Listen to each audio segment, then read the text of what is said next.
চন্দননগরের সাথে পাল্লা দিয়ে বারুইপুরে হচ্ছে জগদ্ধাত্রী পুজো। দক্ষিণ ২৪ পরগনায় হাতে গোনা অন্যতম কয়েকটি জগদ্ধাত্রী পূজার মধ্যে একটি বারুইপুর নতুন ভোর ওয়েলফেয়ার সোসাইটির জগদ্ধাত্রী পুজো। চতুর্থতম বর্ষে এবারে তাদের ভাবনা খিড়কি থেকে সিংহদুয়ার। বারুইপুর রায় চৌধুরী পরিবারের রাজমন্দিরের আদলে তৈরি মণ্ডপ মানুষের নজর কেড়েছে। পদ্মশ্রী পুরস্কারপ্রাপ্ত সনাতন রুদ্রপালের হাতে তৈরি মাতৃ প্রতিমা পূজিত হচ্ছে এই মন্দিরে। চন্দননগরের আলোয় সেজে উঠেছে গোটা এলাকা। উদ্বোধনে এলেন অভিনেতা আবির চট্টোপাধ্যায় ও অভিনেত্রী কৌশানী মুখার্জি। ছিলেন বারুইপুর পৌরসভার পৌরপ্রধান শক্তি রায় চৌধুরী, উপপৌরপ্রধান গৌতম কুমার দাস সহ একাধিক ব্যক্তিত্ব। দুর্গাপূজার 4টে দিন এক টাকায় পেট ভরে ভাতের মতোই জগদ্ধাত্রী পুজোর 3টে দিন প্রায় 10,000 মানুষকে ভোগ খাওয়ানোর অঙ্গীকার কর্তৃপক্ষের। দেখুন, নামের সঙ্গে যখন নতুন জুড়ে আছে তখন পুরনোতে আটকে থাকলে তো হবে না। নতুন পুজো সব দিক থেকেই নতুন, এবং পুজো বলুন বা জীবন বলুন, নতুনের আগমন না ঘটলে তো কিছুটা হলেও একঘেয়ে হয়ে যায়। অবশ্য দেখুন, নতুনের মধ্যেও কিন্তু পুরনোকে আমরা ভুলে যাইনি। আপনারা যেখানে দাঁড়িয়ে আছেন সেটা কিন্তু একটা খুব সাবেকি জমিদার বাড়ির আদলে তৈরি, কিন্তু তাকে নতুন রূপে আমরা দেখার চেষ্টা করেছি, যে নতুন ভাবে যদি তার মধ্যে আমরা কোনো রসদ পাই। সুতরাং নতুন ভোরের নতুন পুজোয় নতুন রসদ আপনারা সবসময় পাবেন। যেমন এবছরের আমাদের নতুন সংযোজন একটা লেজার শো, আমাদের বিসর্জন যাত্রায় নতুন সংযোজন পাবে। মণ্ডপ সজ্জার ভাবনার মধ্যে অবশ্যই নতুন ভাস্কর শ্রী সনাতন রুদ্রপালের প্রতিমা, সনাতনী প্রতিমা, কিন্তু তাকেও মাকে প্রতিবার নতুন রূপে পাওয়ার যে আকাঙ্ক্ষা আমাদের থাকে, শিল্পীর থাকে। নতুনত্ব না থাকলে তো জীবন চলবে না। পুজোর কদিন বলতে ষষ্ঠীর দিন, আজকে ষষ্ঠী, কালকে সপ্তমী থেকে সপ্তমী, অষ্টমী, নবমী 3 দিন, সব মিলিয়ে প্রায় 10,000 মানুষের জন্য ভোগের ব্যবস্থা আমরা করছি। আর একটা বিশেষ মালসা ভোগের ব্যবস্থা অষ্টমীর দিন আমরা রাখছি, বিশেষ কিছু সংখ্যক, কারণ এখানে স্থান সংকুলনের জন্য তো সবটা সম্ভব হয় না। তবে 10,000 জন মানুষ সপ্তমী, অষ্টমী, নবমীর সন্ধ্যায় এখানে 10,000 জনের মানুষের জন্য 3 দিনের ভোগ, 3 দিনের 3টে আলাদা রকমের ভোগের ব্যবস্থা আমরা রাখছি। আমি অভিষেক বসু, সাংস্কৃতিক সম্পাদক, বারুইপুর নতুন ভোর সোশ্যাল ওয়েলফেয়ার সোসাইটি।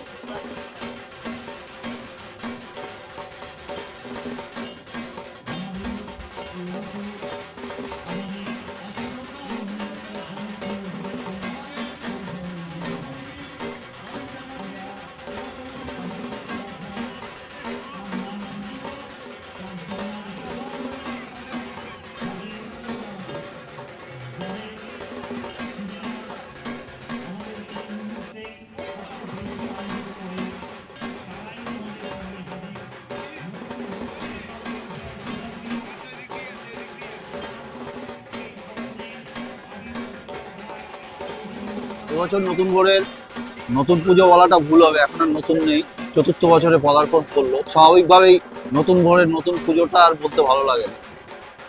তো এবছরের পুজো আমরা প্রতি বছর একটু একটু করে আপডেট করেছি, এবছরটা বোধহয় হঠাৎ করে বেশি আপডেট হয়ে গেছে। এই এত সুন্দর ঠাকুর দালান, পুরনো সাবেকি জমিদার বাড়ির আদলে তৈরি মায়ের মূর্তি, এত আভিজাত্যপূর্ণ মূর্তি, এই সব কিছু প্লাস আলোকসজ্জা। চন্দননগরের আলোকসজ্জা আমরা বহুদিন ধরেই করে আসছি, এখন আর চন্দননগর শুধু বলতে ইচ্ছা করে না, আলোকসজ্জাটা অভিনব আলোকসজ্জা আমাদের। তো সব কিছু মিলে আমাদের এই পুজো দক্ষিণ 24 পরগনা শুধু সেরা বলতে আমার ইচ্ছা করছে না, এটা আমার মনে হয় যদি ঠিকমতো স্টাডি করা হয় চন্দননগরেও স্থান পেয়ে যাবে আমাদের এই সমস্ত ব্যাপারটা। মায়ের মূর্তি, মণ্ডপ, আলোকসজ্জা একটা স্থান পেয়ে। আশিস হালদার, সভাপতি, নতুন ভোর সোশ্যাল ওয়েলফেয়ার।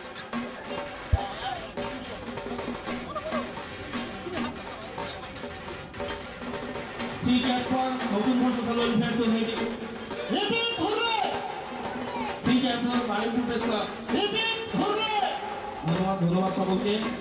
এরপর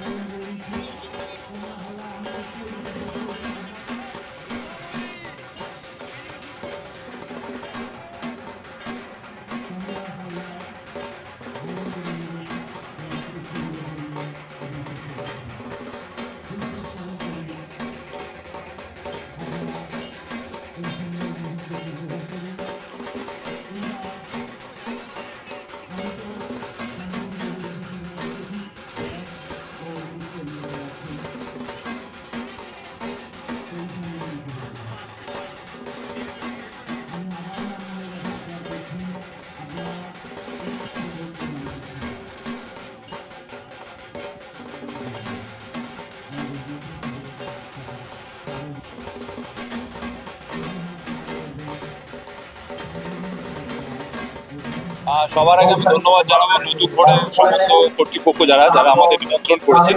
বাড়ির এত কাছে জগদ্ধাত্রী পুজোর এরকম আয়োজন, এবং এখানে এলাম, এই মণ্ডপ বা প্রতিমা দেখলাম, এরপর হয়তো মানুষ ওনাদের সঙ্গে দেখা হবে, কথা হবে। দেখুন, আমরা সবাই জানি যে উৎসবের মূল জায়গাটি হচ্ছে যেখানে সবাই একসঙ্গে এসে উৎসব উদযাপন করেন। সেটা ভক্তির দিক থেকে হতে পারে, সেটা আনন্দের দিক থেকে হতে পারে। কাজে এইভাবে মানুষের মধ্যে ভালোবাসা আরো এবং মানুষের মধ্যে যে বন্ধুত্ব সেটা আরো বাড়ুক, সেটাই চাইবো। এবং আমি কোনো তুলনায় যাব না, বরং এটাই বলবো যে বাড়ির এত কাছে এত সুন্দর একটা পুজো হচ্ছে, সেই জন্য আমি খুবই গর্বিত এবং আনন্দিত। সমস্ত বাড়িপুরবাসীকে আমার শুভেচ্ছা।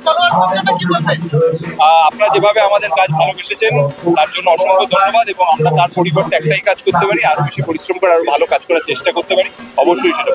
ধন্যবাদ।